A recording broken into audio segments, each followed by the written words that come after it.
we obviously a lot of attention on the Commonwealth Games in India and a lot of fanfare, but people are wondering, what's the benefit of being part of the Commonwealth? I think the benefit of being a member of the modern Commonwealth, which is a voluntary organisation of equal sovereign countries, is twofold. You get access to the most incredible network, and you get real trade advantage of being a member.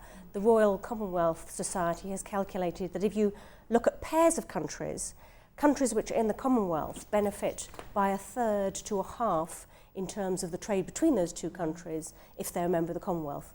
Okay, let's talk about that trade relationship, because it seems as though a lot of emphasis has been on the political relationship and on the cultural cooperation. You've got member states like Nigeria, like Australia, New Zealand, Canada, the United Kingdom, South Africa, Nigeria. If these countries were to band together, it would create a formidable economic force in a bloc.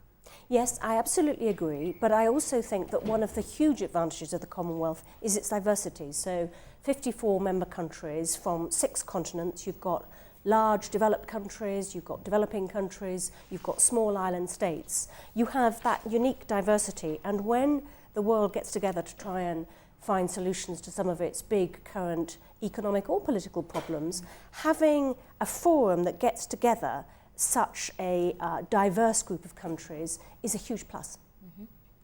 Let's talk about the role that the Commonwealth has played in world politics. I think some of the more prominent actions taken by the Commonwealth is the suspension of Nigeria during the Ogoni killings, Pakistan as well for its poor democratic record, Zimbabwe suspended as well. But what's the broader implication of some of those punitive sanctions? What does it mean for a Commonwealth member state?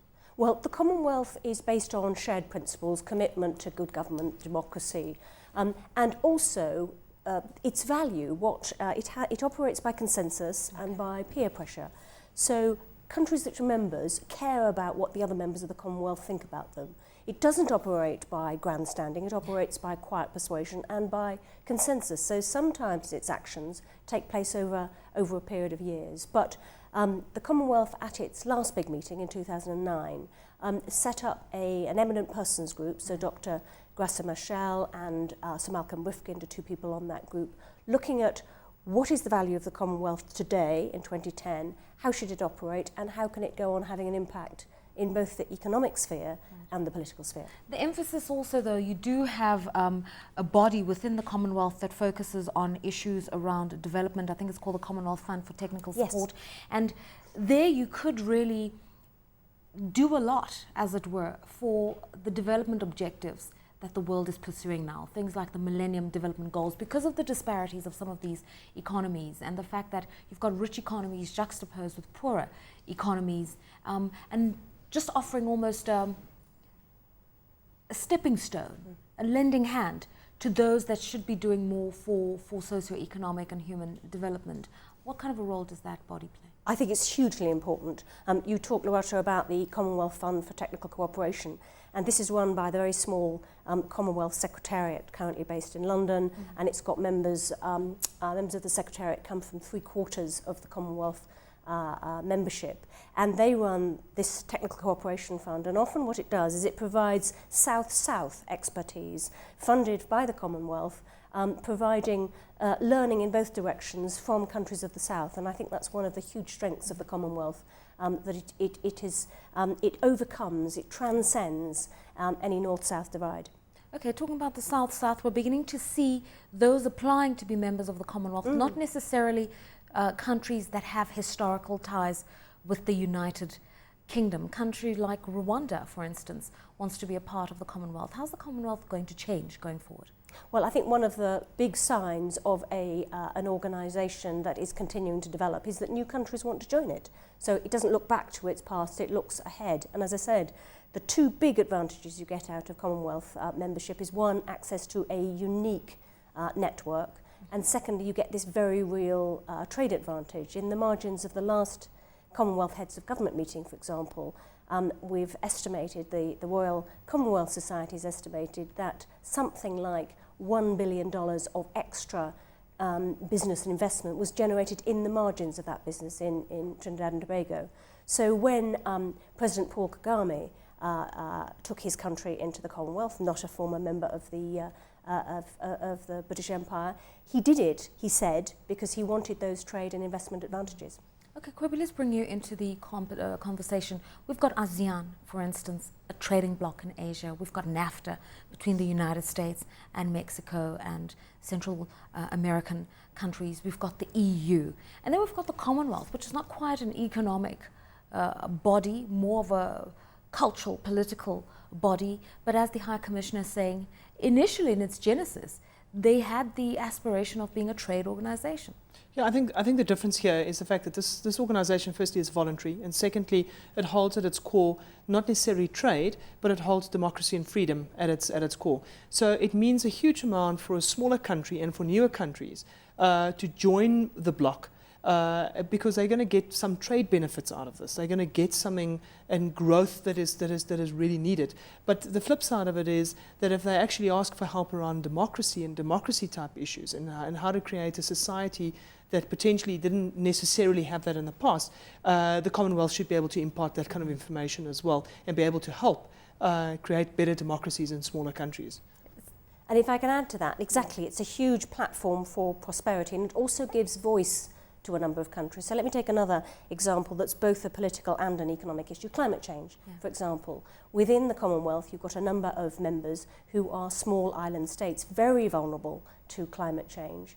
And when the Commonwealth, in the run-up to the Copenhagen meeting last year, talks about its position on climate change and climate finance, countries around the world listen, and it gives a platform not only for prosperity but for voice to some of those smaller, very vulnerable island states. Let's talk about making tangible gains in the area of trade, which unfortunately has taken a bit of a backseat to the political issues. South-South cooperation, you mentioned earlier on, and we're beginning to see trade between Africa and the so-called emerging market economies of the BRICS now constituting 30% of Africa's trade internationally. But when you look at the whole picture, Africa's trade is still less than 2% of what it should be with the rest of the world economies.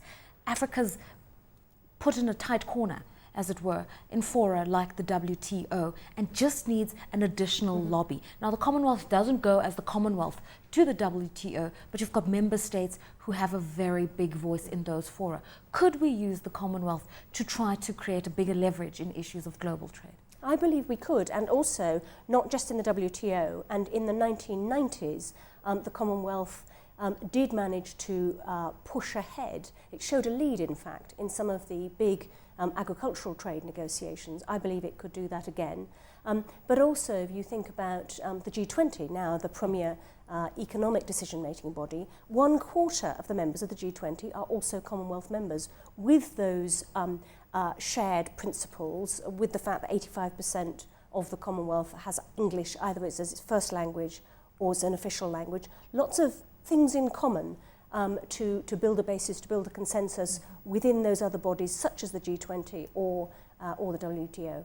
Okay, we talk about the Commonwealth being an organization of voluntary states, and both of you have reiterated this point. It seems as though, from what the High Commissioner is saying, many of those that want to join this time around, countries like Rwanda, are seeing the material benefits economically, socially, in terms of human development of doing so. So as we go into G20 and we're deliberating issues around banking reforms, and we're talking about ethical codes that corporates should embrace, and we're discussing currency issues.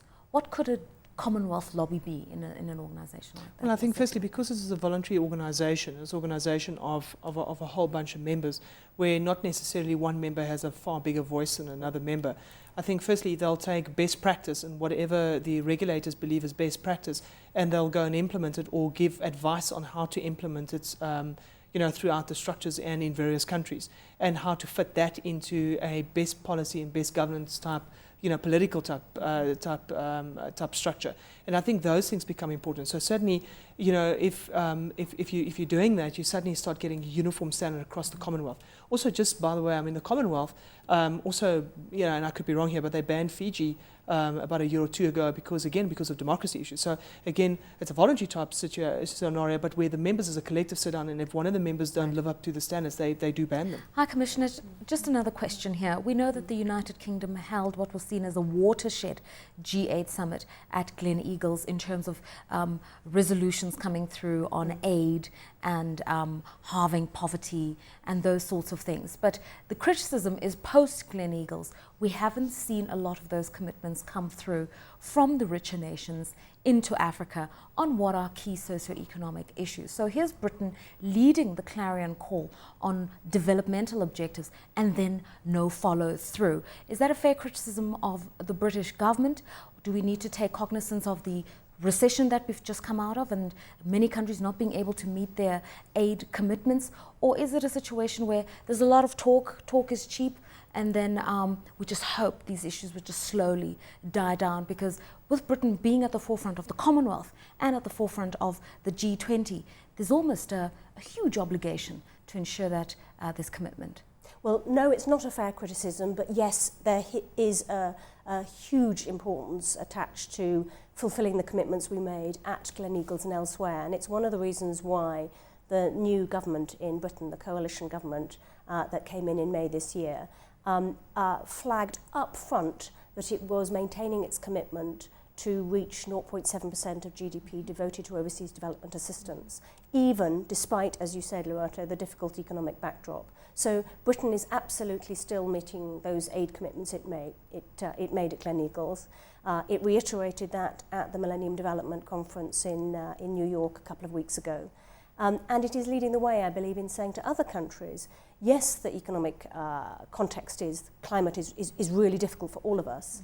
But there is both a business case as well as a moral case for development, and we have to go on working in partnership and live up to the commitments we made.